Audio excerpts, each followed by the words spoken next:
Hello everyone, welcome to our YouTube channel Sandhan Sathi. और last video में हम लोग देख रहे थे borrowed feature of Indian constitution. ये टॉपिक हमारा रह गया था, तो इसको आज हम लोग देखने जा रहे हैं। इंडिया में क्या है ना कि हम लोगों ने लास्ट चैप्टर में भी देखा था, salient feature of Indian constitution वाले चैप्टर में। सैलिएंट फीचर वाले चैप्टर में हमने देखा था कि किस तरह से बहुत सारे फीचर्स जो इंडियन कॉन्स्टिट्यूशन में है वो बोरोड है, यानी बाहर से लिए गए हैं। समझ रहे हो आप इस बात को? तो borrowed feature of Indian constitution के हम लोग सोर्सेज को देखेंगे, और मिनिमम आप वन क्वेश्चन यहाँ से एक्सपेक्ट कर सकते हो। वन क्वेश्चन आप मिनिमम एक्सपेक्ट कर सकते हो यहाँ से। अगर आपने ये 5 मिनट की वीडियोस देख ली तो ये आपको समझो कि आपका 2 नंबर फिक्स हो गया किसी भी एग्जाम में। ठीक है, जहां भी पॉलिटी का सेक्शन आ रहा है वहां पे ये सवाल यहाँ से बनते ही बनते हैं। तो सबसे पहला जो सोर्स है हमारा वो है गवर्नमेंट ऑफ इंडिया एक्ट 1935। और ये क्यों है? अगर आप सिर्फ रटोगे तो फिर याद नहीं होगी चीजें, आप समझोगे तो याद होंगी। गवर्नमेंट ऑफ इंडिया एक्ट 1935 इसलिए है क्योंकि गवर्नमेंट ऑफ इंडिया एक्ट 1935 का कार्बन कॉपी बोला जाता है हमारे इंडियन कॉन्स्टिट्यूशन को। ऐसा हमारे क्रिटिक्स लोग बोलते हैं ना, जो क्रिटिसाइज करते हैं हमारे इंडियन कॉन्स्टिट्यूशन को, वो बोलते हैं। तो बहुत सारी चीजें जो है ना वो हमने गवर्नमेंट ऑफ इंडिया एक्ट 1935 से ली है। तो जो सबसे पहली चीज लिया जैसे कि, तो वो हमने लिया है फेडरल स्कीम। फेडरल स्कीम का मतलब क्या होता है? फेडरल स्कीम का मतलब होता है division of power, like state versus centre, state and centre. Sorry, state and centre के बीच में जो डिवीजन ऑफ पावर है, स्टेट एंड सेंटर के बीच में जो डिवीजन ऑफ पावर है वो कहाँ से लिया गया है? तो गवर्नमेंट ऑफ इंडिया एक्ट 1935 से लिया गया है। अगर आप यही चीज यहीं पे अगर आप रिलेट करके पढ़ेंगे, चीजों को कनेक्ट करके पढ़ेंगे तो याद होगा। गवर्नमेंट ऑफ इंडिया एक्ट 1935 का एक प्रोविजन भी था जिसमें कि क्या था? Residuary power. रेसिड्यूरी पावर जो है वो किसको दे दी गई थी? रेसिडरी पावर का मतलब ऐसी पावर जो ना तो स्टेट लिस्ट में है ना ही यूनियन लिस्ट में है। तो वो जो पावर दी गई थी, और ना ही कंकरेंट लिस्ट में है, तो वो जो पावर दी गई थी वो दी गई थी गवर्नर जनरल ऑफ इंडिया को। तो ये आप याद रखेंगे। अब इस तरह से चीजों को लिंक करके पढ़ेंगे आप तो चीजें आपको याद हो जाएंगी। तो ये हमारा जो सबसे पहली चीज हमने ली है, फेडरल स्कीम ली है। ठीक है, सेकंड जो चीज हमने ली है वो क्या ली है? Office of governor. Office of governor, तो वो भी कहाँ से लिया है हमने? गवर्नर, ऑफिस ऑफ गवर्नर, तो ये भी हमने कहाँ से लिया है? गवर्नमेंट ऑफ इंडिया एक्ट 1935 से लिया है। ठीक है, उसी तरह से हमारा जो जुडिशियरी है, जुडिशियरी, फिर है पीसीएस, जो आज हम लोग देखते हैं फेडरल पब्लिक सर्विस कमीशन की बात उस समय की गई थी। ठीक है, इमरजेंसी प्रोविजंस, इमरजेंसी प्रोविजंस, तो ये जो चीजें ली गई हैं वो कहाँ से ली गई हैं? गवर्नमेंट ऑफ इंडिया एक्ट 1935 से ली गई है। ठीक है, सेकंड जो हमारा सोर्स है वो है क्या? British constitution. क्योंकि जो ब्रिटेन, इंडिया जो क्या था, ब्रिटेन का कॉलोनी था, तो बहुत सारी चीज जो है इंडियन कॉन्स्टिट्यूशन में वो ब्रिटेन से भी इंस्पायर है। तो ब्रिटेन से हमने क्या क्या लिया है, यानी ब्रिटिश कॉन्स्टिट्यूशन से हमने क्या क्या लिया है? तो जो सबसे पहली चीज हमने ली है वो है parliamentary form of government. Parliamentary form of government. ठीक है, अब ये पार्लियामेंट्री फॉर्म ऑफ गवर्नमेंट क्या होती है, लास्ट वीडियो में मैं ऑलरेडी एक्सप्लेन कर चुका हूँ, तो दोबारा से यहाँ नहीं करूंगा, वीडियो लंबी हो जाएगी, आप जाके वहाँ देख सकते हैं। सेकंड जो चीज हमने ली है वो क्या ली है? Rule of law. Rule of law. अब रूल ऑफ लॉ का कॉन्सेप्ट आपको पता ही होगा, एवी डाइसी ने दिया था। एवी डाइसी ने दिया था। ठीक है, तो रूल ऑफ लॉ जो है हमने वो लिया वहां से लिया। ठीक है, रूल ऑफ लॉ के बाद जो हमने सेकंड चीज, थर्ड चीज जो ली है वो है लेजिस्लेटिव प्रोसीजर। लेजिस्लेटिव प्रोसीजर, तो ये भी हमने ब्रिटेन कॉन्स्टिट्यूशन से लिया है। उसी तरह से parliamentary privileges, parliamentary privileges, parliamentary privileges. ठीक है, कहाँ से ली गई है? तो ब्रिटिश कॉन्स्टिट्यूशन से ली गई है। ठीक है, उसके बाद जैसे बाई कैमरलिज्म। बाई कैमरलिज्म का मतलब क्या होता है? टू हाउस, है ना, दो हाउस। बाई कैमरलिज्म का मतलब क्या होता है? दो सदन जैसे हैं, लोकसभा और राज्यसभा। तो ये हमने कहाँ से लिया है? ब्रिटेन से लिया है। ठीक है, तो ये सारी चीजें जो है आप ध्यान में रखेंगे कि ये चीजें हमने ब्रिटेन से ली है। एक सबसे इंपॉर्टेंट चीज जो मैं भूल गया था, अभी याद आया मुझे, ये रिट। रिट आपको पता ही होगा, आर्टिकल 32 में है, and high court, supreme court के लिए आर्टिकल 32 में, एंड हाई कोर्ट के लिए आर्टिकल 226 में।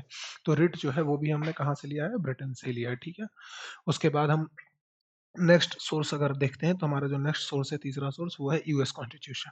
यूएस से हमने क्या क्या लिया है? तो यूएस से हमने लिया है जो सबसे पहली चीज, एक सेकेंड, यूएस से जो हमने लिया है वो सबसे पहली चीज जो ली है यूएस से, तो वो सबसे पहली चीज जो है वो है फंडामेंटल राइट। फंडामेंटल राइट कहाँ से ली है? बिल ऑफ राइट से। बिल ऑफ राइट, यूएस के अंदर आया था ये बिल ऑफ राइट, जिसके थ्रू फंडामेंटल राइट्स दिए गए थे वहां के सिटीजन्स को। तो इंडिया में भी यूएस से ही इंस्पायर होकर फंडामेंटल राइट को अपने संविधान में समाहित किया गया है। ठीक है, सेकंड जो सबसे इंपॉर्टेंट चीज है वो है इंडिपेंडेंट जुडिशियरी। Independent judiciary. और ये कहाँ से लिया गया है? तो ये भी यूएस से लिया गया। अब दिमाग में आप याद रखें कि लास्ट वीडियो में हमने क्या देखा था, हमारे संविधान का सैलिएंट फीचर था इंटीग्रेटेड एंड इंडिपेंडेंट जुडिशियरी। तो हमने यहाँ पे इंटीग्रेटेड वर्ड नहीं लिखा, इंडिपेंडेंट लिखा, ये आप नोट करेंगे और यही छोटी छोटी चीजें पॉलिटी में आपको मार्क्स दिलाएंगी। इंटीग्रेटेड जुडिशियरी यूएस में नहीं है, इंडिपेंडेंट है, तो हमने इंडिपेंडेंट जुडिशियरी वहां से ली है, ठीक है। नेक्स्ट जो है हमारा वो क्या है, इम्पीचमेंट ऑफ प्रेसिडेंट, यानी प्रेसिडेंट का removal. Impeachment of president, president यानी राष्ट्रपति पे जो महाभियोग लगाने की जो प्रक्रिया है, जो लगता है महाभियोग राष्ट्रपति के ऊपर, वो हमने वहीं से लिया है। उसके बाद रिमूवल ऑफ जजेस ऑफ रिमूवल ऑफ जजेस of high court and supreme court. Okay, तो ये भी हमने कहाँ से लिया है, वहीं से लिया है। उस तरह से post of vice president, post of vice president, तो वाइस प्रेसिडेंट की पोस्ट भी हमारे यहाँ कहाँ से ली गई है, तो यूएस से ही ली गई है। तो ये सब चीजें हैं जो आप याद रखें, ठीक है। नेक्स्ट जो है हमारा सोर्स, वो सोर्स है हमारा आयरिश कॉन्स्टिट्यूशन। और इसके बारे में कोई कुछ जाने या ना जाने, लेकिन एक चीज तो हर कोई जानता है, वो ये जानता है कि आयरिश कॉन्स्टिट्यूशन से हमने लिया है डीपीएसपी। क्या लिया है? डीपीएसपी, यानी directive principle of state policy. तो ये हमने कहाँ से लिया है? डीपीएसपी आयरिश कॉन्स्टिट्यूशन से लिया है, ठीक है। फिर एक सबसे इंपॉर्टेंट चीज है ना कि आप जानते होंगे कि राज्यसभा में क्या है, नॉमिनेशन होता है मेंबर्स का। राष्ट्रपति महोदय जो है वो 12 मेंबर्स को नॉमिनेट करते हैं। और कौन कौन से 12? प्रेसिडेंट करते हैं नॉमिनेट, प्रेसिडेंट क्या करते हैं? नॉमिनेट करते हैं 12 members to Rajya Sabha, 12 members to Rajya Sabha. और वो मेंबर्स कहाँ से आने चाहिए? तो वो 4 कैटेगरी है, L S S A. L मतलब लिटरेचर, एस मतलब सोशल सर्विस, एक साइंस, या फिर वो आर्ट्स के फील्ड से आते हो, ठीक है। तो इन 4 फील्ड से जो लोग आते हैं ना, उनको प्रेसिडेंट जो है वो राज्यसभा के लिए नॉमिनेट करते हैं। ये बात आप ध्यान में रखेंगे, ठीक है। तो जब अगर हम ये देखें कि ये लिया कहाँ से गया है, तो ये लिया गया है हमारे यहाँ आयरिश कॉन्स्टिट्यूशन से। तो हम इसको लिख सकते हैं कि nomination of Rajya Sabha member, nomination of nomination of Rajya Sabha member. तो ये कहाँ से लिया गया है? आयरिश कॉन्स्टिट्यूशन से ही लिया गया है, ठीक है। उसके बाद method of election of president, method of election of president, यानी राष्ट्रपति के चुनाव की प्रक्रिया, method of election of president. आप जानते हैं single representation, single transferable vote वाला सिस्टम है हमारे यहाँ प्रेसिडेंट के इलेक्शन के लिए, जो कि इनडायरेक्ट इलेक्शन होता है, तो वो आप ध्यान रखेंगे, ठीक है। नेक्स्ट जो है हमारा वो कौन सा है? नेक्स्ट हमारा जो सोर्स है वो है कनाडा से। तो कनाडा से जो हमने सबसे पहले लिया है ना, वो गवर्नर का जो ऑफिस है, उसमें अगर आप ध्यान देखें तो सेंटर अपॉइंट करती है गवर्नर को। तो गवर्नर जो है appointed by centre, appointed by centre.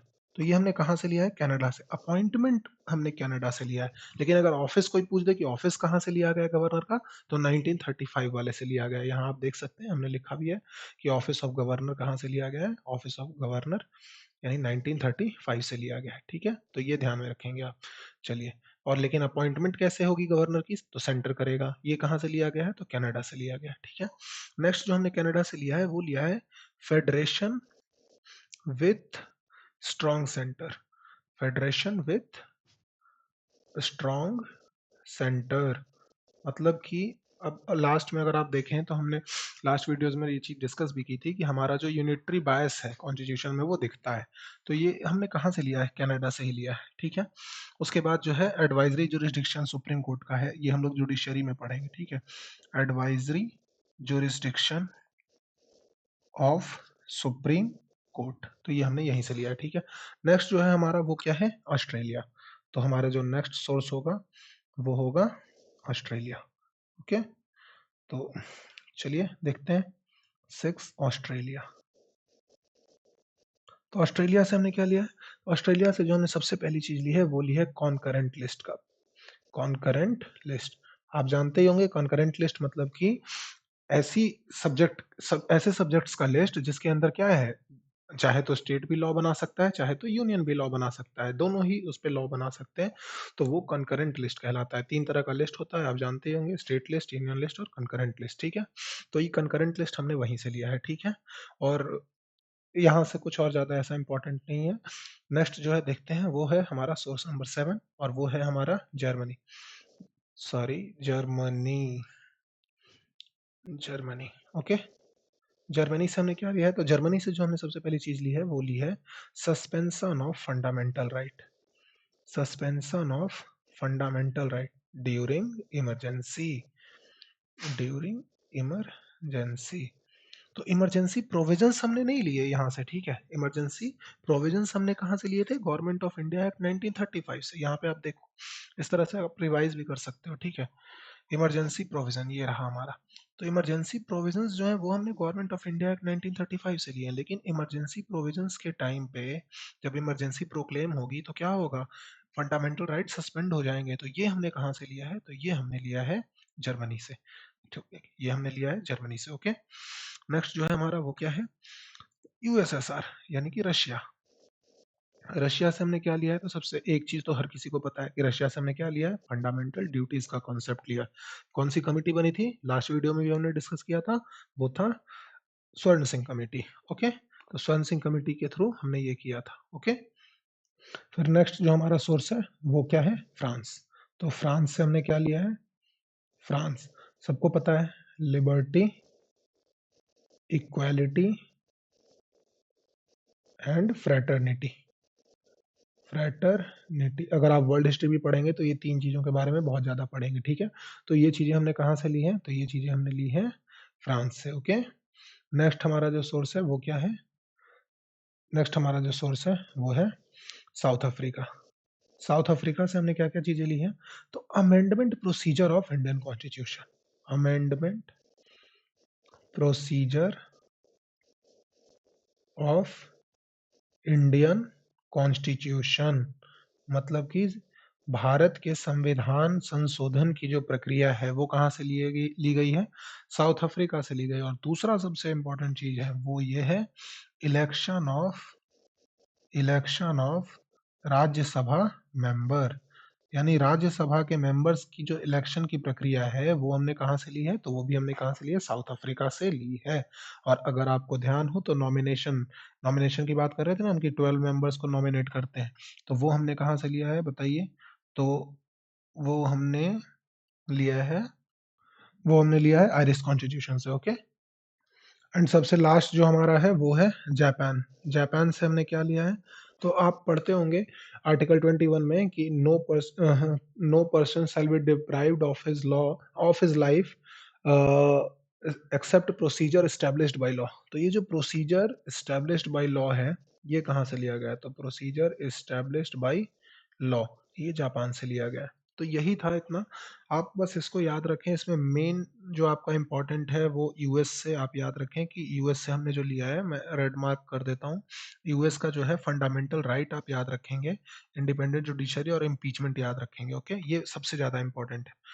Governor वाला जो पोस्ट है वो आप ध्यान में रखेंगे कि हमने कहाँ से लिया था? गवर्नमेंट ऑफ इंडिया एक्ट 1935 से। लेकिन गवर्नर का जब ये अपॉइंटमेंट होगा वो सेंटर करेगी, ये कहाँ से लिया है? कनाडा से लिया है हमने। तो ये आप याद रखेंगे। कुछ चीज़ें ऐसी हैं जो मिक्स लगती हैं लेकिन मतलब वो अलग है, ठीक है।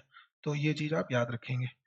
तो यहाँ से आप अगर इतना याद रख लेते हैं तो आप समझिए समझिए कि कम से कम आपका एक क्वेश्चन हर एग्जाम में फिक्स हो रहा है, ठीक है। और यही था, आगे के लिए बने रहें चैनल पे। Thank you.